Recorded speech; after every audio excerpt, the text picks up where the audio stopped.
देश की युवा पीढ़ी आज नशे में डूबती जा रही है। शुरुआत में मजे व टाइम पास के लिए किया जाने वाला नशा आगे चलकर घिनौने अपराध को जन्म दे रहा है। वह युवाओं की मौत का कारण बनता है। इसके लिए युवाओं के साथ साथ उनके माँ बाप भी जिम्मेवार हैं। कैसे, आओ जानते हैं इस कथा से। एक समय एक नगर के बाहर एक आश्रम बना हुआ था।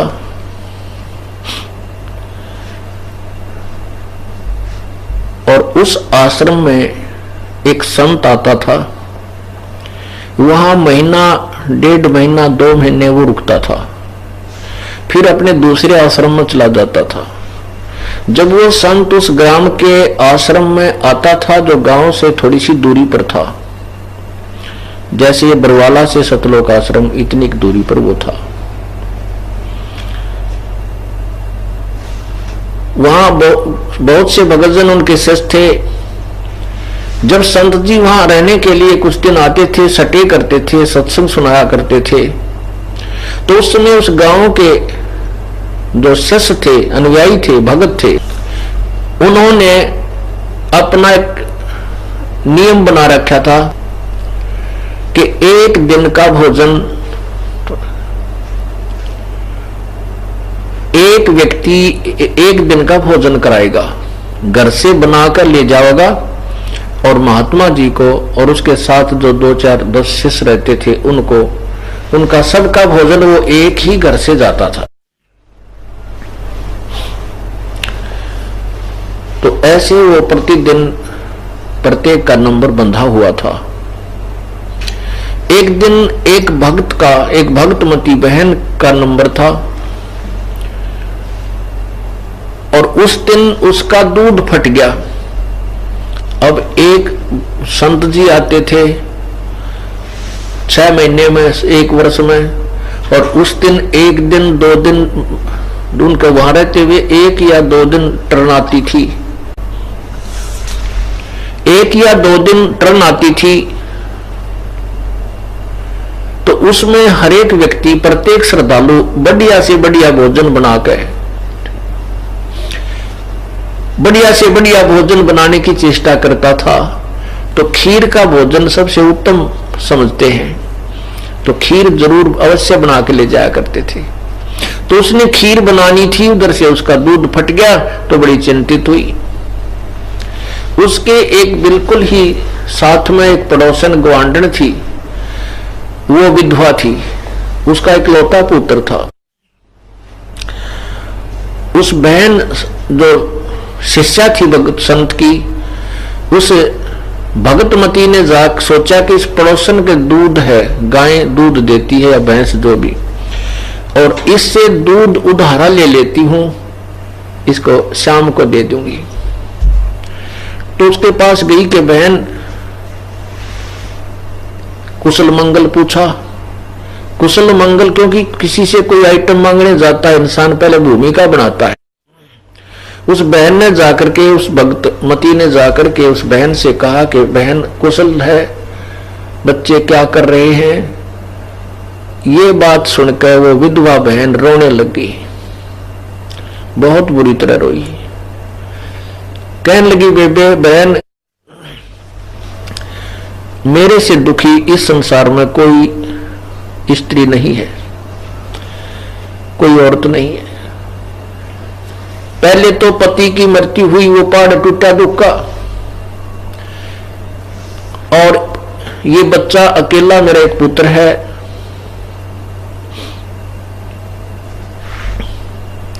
तो मैंने ये सोचा था कि बच्चा भगवान ने एक बालक दे रखा है, इसको पाल पोस कर बड़ा कर दूंगी। इस उद्देश्य से मैंने दूसरी शादी भी नहीं कराई, और ना ही किसी कर्तव्य में मैं पीछे रही, यानी बच्चे को बहुत पिता वाला प्यार भी दिया मैंने। इसने जो भी मेरे से मांगा वो वस्तु जितनी संभव थी मैं इसको देती रही, और ये भी इसके कारण ये बिगड़ गया, जवान हो गया, अब घर से बाहर चला जाता है, मेरी एक बात नहीं मानता, ना बताइए रात में किस टाइम आकर पड़ा है, और क्यों कहती हूं तो जवान बेटा है, डर लगा कदे ऊक चूक ना कर जा। उल्टा बोलता है, कति कहे कि नहीं मानता, आज्ञा का पालन नहीं करता।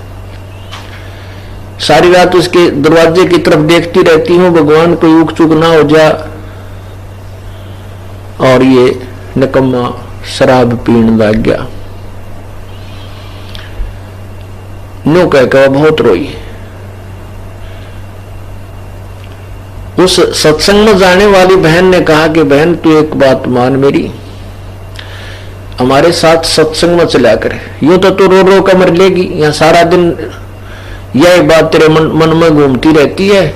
आप मेरे साथ सत्संग में चला कर। वहां जाने से संत के आशीर्वाद से और वहां भक्तों से मिलेगी, बहन बेटियों से मिलेगी, तेरा मन कुछ परिवर्तन आएगा। तो वो लड़की कहती है कि वो लड़की विधवा थी, वो कहने लगी बहन मैं नहीं जा सकती तुम्हारे साथ, क्योंकि तुम्हारे सिर पे धनी है, तुम्हारे पति जीवित हैं, तुम्हें दुनिया कुछ नहीं कहेगी, और मेरे पति है नहीं, और मैं आगे सत्संग में जाने लगी क्योंकि तुम रात्रि में भी जाते हो, तो जनता ना बने जाने के मुंह बनावेगी, मेरा तो जीना आराम कर देंगी। तब उस बहन ने काफी समझाई कि वे देख मीराबाई थी, मीराबाई का पति मर गया था, फिर भी वो मंदिर में जाने से, अपनी पूजा से और मंदिर में जाने से रोकी नहीं। और यदि मीराबाई समाज ने देख के भक्ति ना करती तो आज ना जाने की कुतिया बनी फिरे।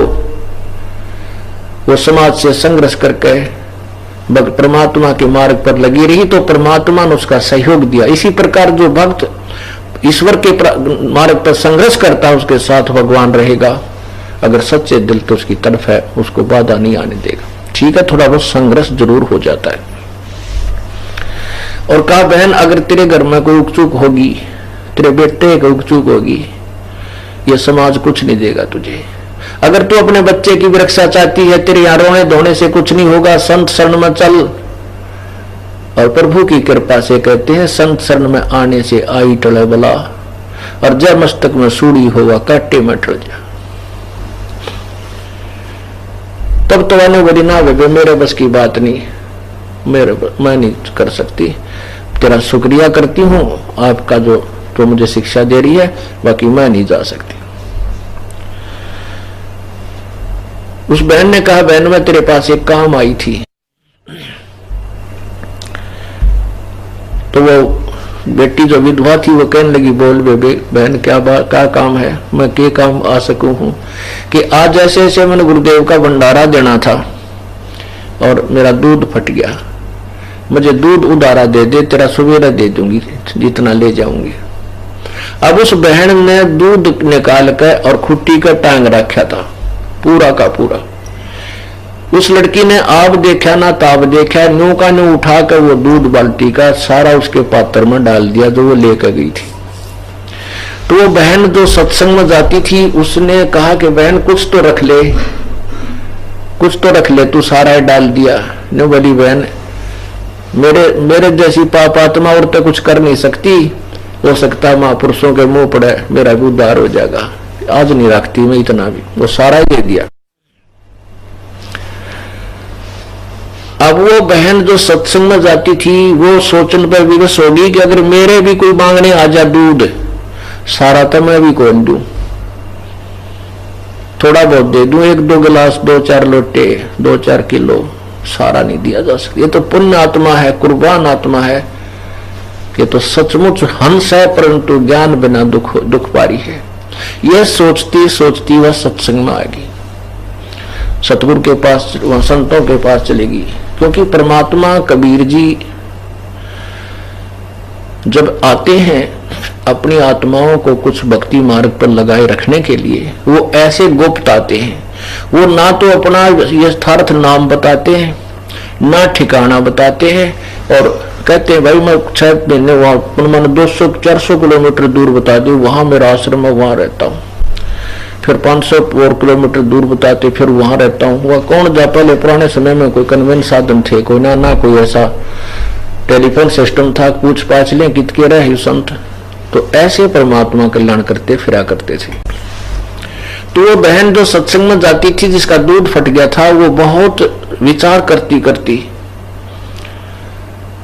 और संत का वो भोजन बना के लेगी और मन में नहीं रख जाए वो बहन सत्संग में आ जाए तो उसका तो उद्धार होया पड़ा है। घनी अच्छी आत्मा है, बहुत पुण्य आत्मा है। अब पुण्यात्माओं ऐसे पुण्य स्वरूप होता है।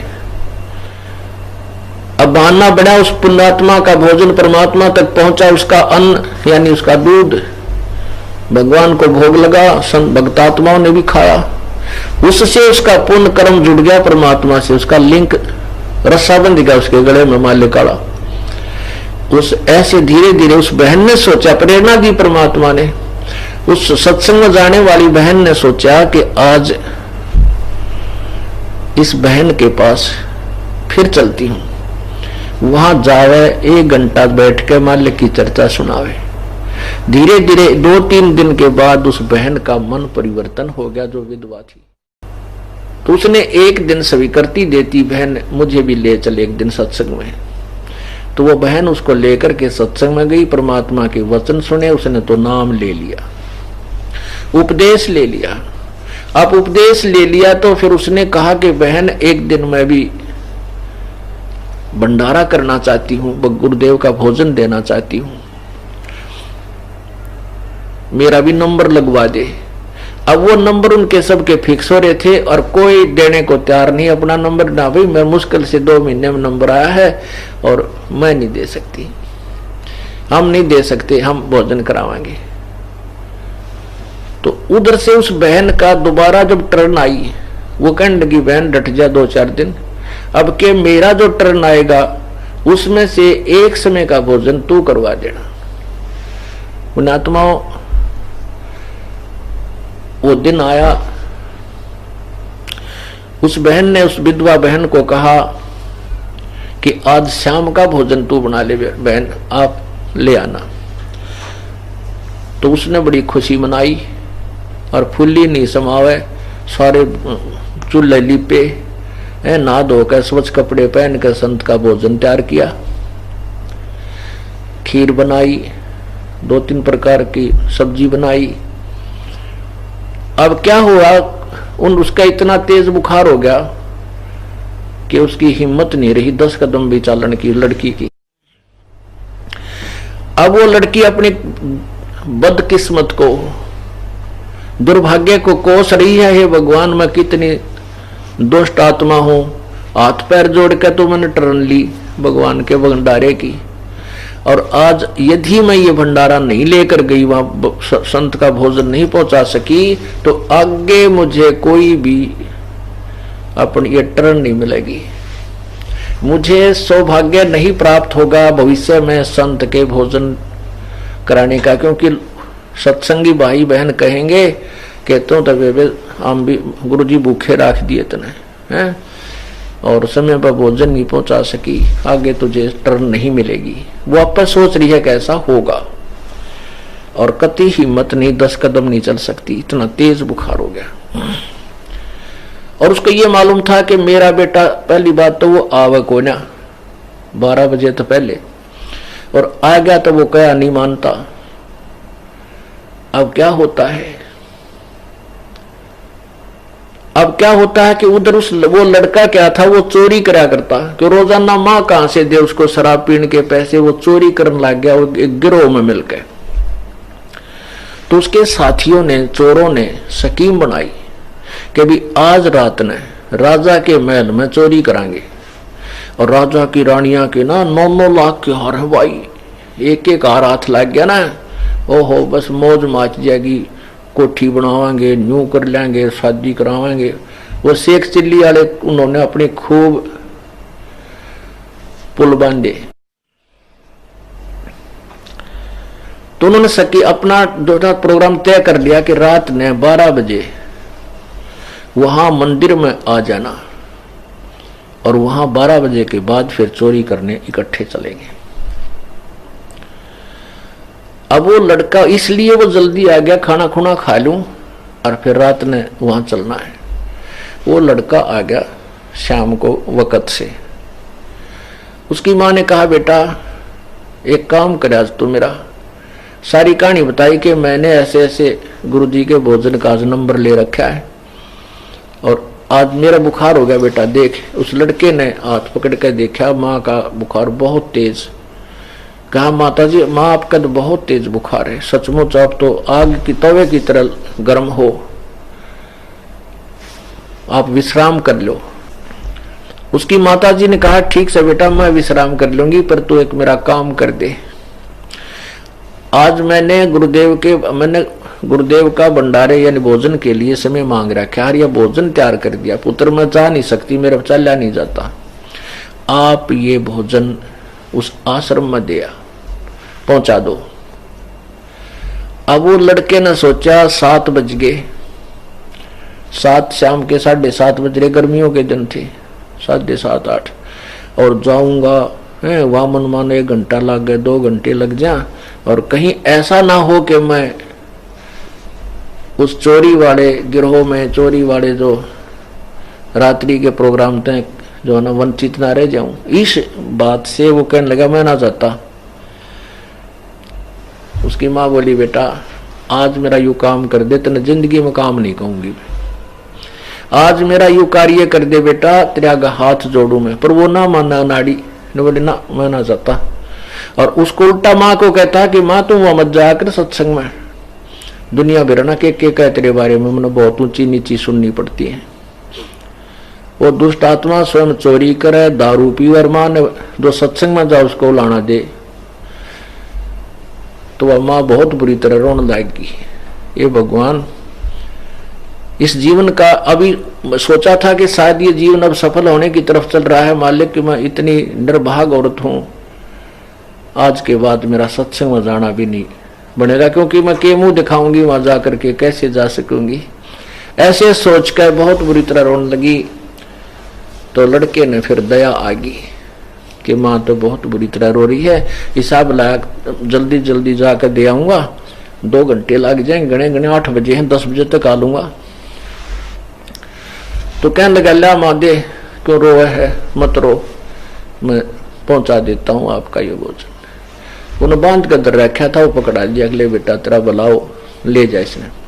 तो वो संत के वहां आश्रम में पहुंचा, और उससे पहले वो बहन जाती थी ना, गुरुजी का आगे का प्रार्थना करा करती है, हे गुरुदेव, हे महाराज जी, मेरे बेटे ने शरण में ले लो।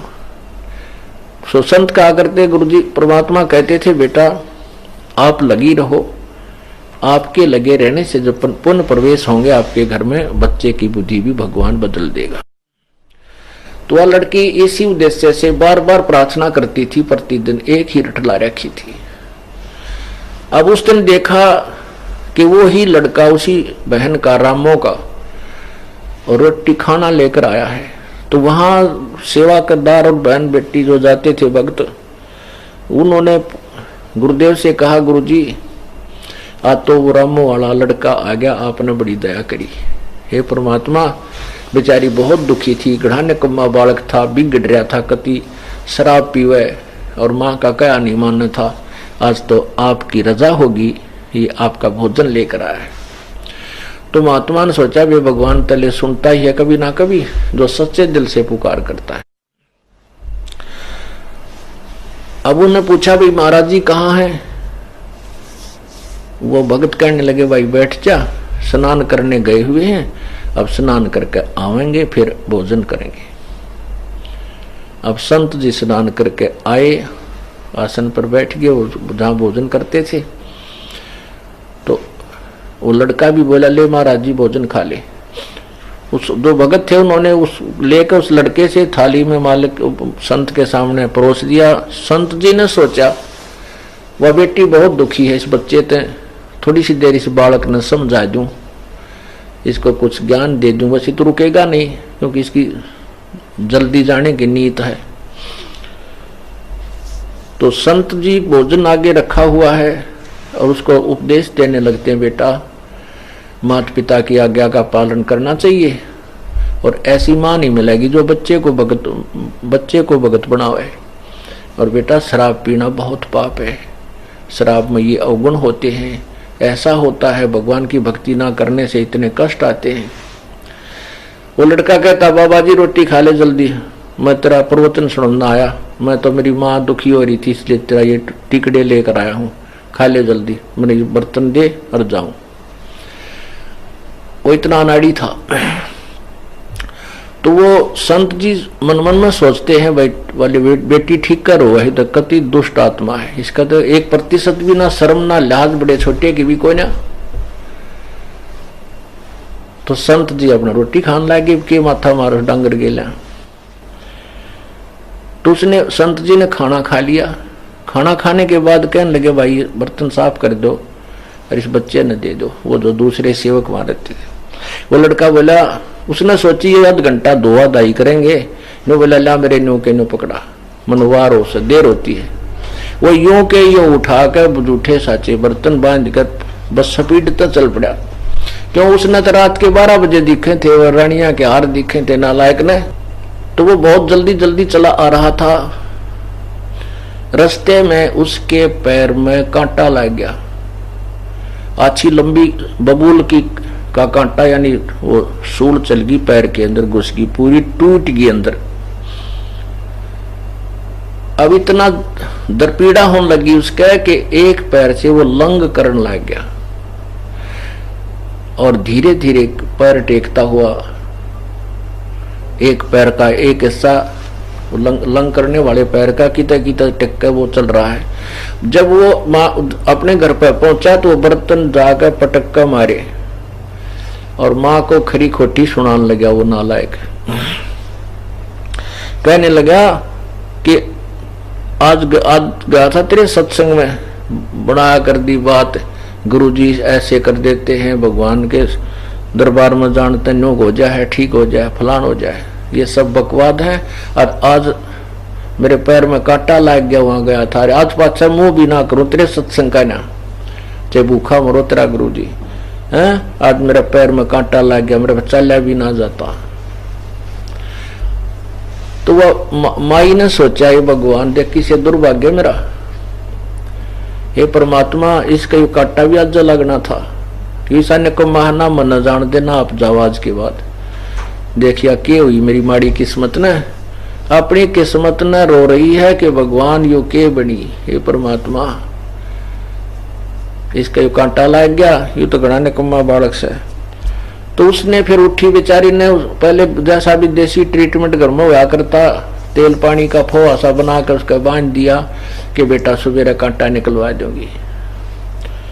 अब दोनों माँ बेटा वो जा नहीं सका चोरी करने के लिए कि उस पर चला जाना, भाग्या जाना, वो नहीं जा सका और सारी रात इधर उधर बकवाद करता रहा, मां ने खड़ी खोटी सुनाता रहा। क्यों, उसको तो वो माया दिखा थी चोरी वाली। उधर से उसके साथियों ने 12-1 बजे तक इंतजार करी, वो तो नहीं आया, चलो हम चलते चोरी करने। वो चोरी करने चले गए, राजा के महल में घुसने की चेष्टा करने लगे। तो वहां सिपाहियों ने उनको पकड़ लिया, अरेस्ट कर लिया और सुबह राजा के दरबार में पेश किया।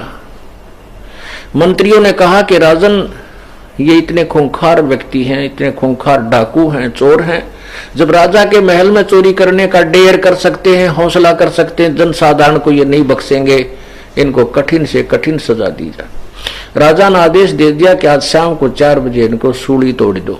पहले सूली कैसे तोड़ते थे कि एक लंबा सा ताकू तार, एक सरिया सा होता था एक सूत का, और उसको ऊपर से बहुत पैना नुकीला भाले की तरह कर देते थे और एक लकड़ की चकली के ऊपर रख देते थे, उसको फिक्स कर देते थे। और उस चकली के ऊपर एक और गोल गोल सा चक्कर लकड़ का, उसके ऊपर व्यक्ति को बांध देते थे, ना तो उठ कर बाज ले, उसके ऊपर बांध देते थे, ऊपर वाले फट्टे पे बैठा देते थे चक्री, गोल गोल चक्री पे, और नीचे वाले में एक भल्ला कम से कम 3 फुट का वो लोहे का नीचे वाले पर होता था, और उसको फिर ऊपर से छोड़ देते थे।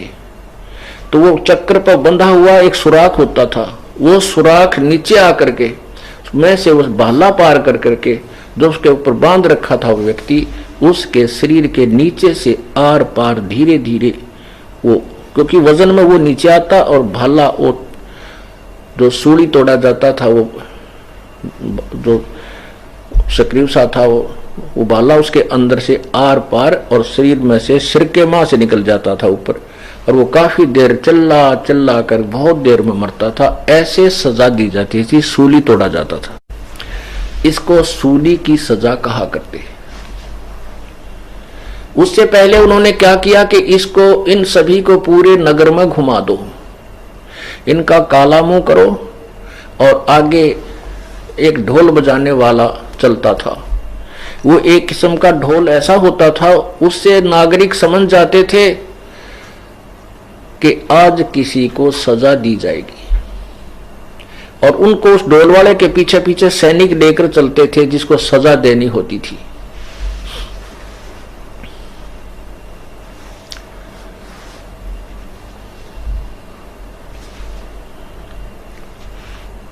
तो वो गांव नगर में एक चारों तरफ गली गलियों में घुमाते थे। तो उन 4-5 जो उनके साथी थे उस लड़के के, उनको सजा दे देगी, 4 बजे सूली तोड़ा जाएगा और अब इनको सब ग्राम में घुमा लो। तो सुबह सुबह 8-9 बजे 10 बजे सी उनको पूरे नगर में का गुमान लग रहे, वो ढोल बाजता हुआ चल रहा है। तो उस समय सभी ग्रामीण अपने अपने घरों से बाहर निकलकर देखा करते आज किसको क्या सजा मिलेगी, कौन है जिसको आज सूली की सजा मिलेगी। तो उसकी मां ने सुबेरा उस लड़का जो उन चोरों का साथी था, उस विधवा बहन का पुत्र था जिसको कांटा लग गया था, तो मां ने सुबेरे उठकर वो कांटा निकाल दिया। उसके बाद जब वो ढोल बजता हुआ आया, दोनों मां बेटा घर से बाहर निकलकर गली में खड़े हो गए। जब वो गली में से निकले, उसके साथी उस लड़के ने पहचान लिए। वो पुलिस वाले उनका डंडे मारे और कहें आवाज लगाओ। वो क्या कहते, हम चोर हैं। क्या बोल रहे हैं, हम चोर हैं, हम चोरी करते हैं, हम पापी हैं। आज रात्रि में हम राजा के चोरी करने गए थे, उसके प्रतिफल में आज 4 बजे सूली तोड़ा जाएगा। कोई सुनता हो तो कोई भी चोरी ना करियो, कोई पाप ना करियो। नो करते हुए जा रहे, हर पुलिस वाले उनका डंडे मारते हुए चल रहे। जब उस लड़के ने देखा कि तो मेरे वाले साथी हैं, और वो आगे को चले गए, वो तो कहते को आते। अब मां अपने अंदर आकर काम लागी। अब वो लड़का बहुत सतब्ध रह गया। वो तेरा गजब हुई, आज तो तू भी सूली टूट जाता, आज तेरी मृत्यु थी। यदि तू ये तेरा कांटा ना लगता तो आज तेरी भी मृत्यु थी।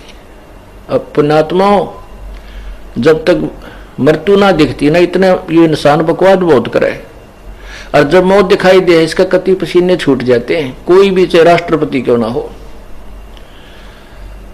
तो उसने सोचा, उस समय इसका सारी बात याद आई, तो अंदर आके अपनी मां से बोला, मां रोने लग गया बुरी तरह। क्या हो गया बेटा? अपनी मां के सीने से चिपट गया और रोए रोए। उसकी मां बोली, बेटा क्यों रोए है? अब तक कांटा भी निकलवा दिया तेरा, क्या पीड़ा है मेरे चांद बताइए। ने बोला, मां बुलाओ तेरे गुरुजी का, और बुलाओ तेरे सत्संग का, उसका भोजन लेकर गया तेरे संत का। और मुझे अगर कल कांटा ना लगता, ए मां तेरा बेटा नहीं था, तेरा बेटा आज सूली टूट जाता। हे मां तू किसके सहारे रहती? मतलब उस समय इतनी मार्मिक बातें कह रहा हुआ, मां भी रोने लगी। अग बेटा, मेरा बेटा क्यों सूली टूटे? सूली टूटे वो चोर जो चोरी करते हैं, मेरा बेटा चोर थोड़ा ही है। उन्होंने बोला, मां हाँ तेरा बेटा चोर भी हो गया था, मां मैं इनके साथ जाना था, और इसी कारण से मैं आपके संत की रोटी नहीं देने जाऊं था, कहीं मैं पीछे ना रह जा। और जब कल मेरा सूली या सूल ना लगती, कांटा नहीं लगता, मां तेरा बेटा नहीं था। तब वो मां ने करी, नकम्मे चल शराब तो पिया करता, अरे दुष्ट तो चोरी भी करने लग गया था। हक मां कति गिर गया था मैं, और कान पकड़ता हूं दोनों, आज के बाद कोई बुराई नहीं करूंगा, और अपनी मां के साथ सत्संग में जाया करूंगा। बोलो सतगुरुदेव, बोलो सतगुरुदेव की जय हो।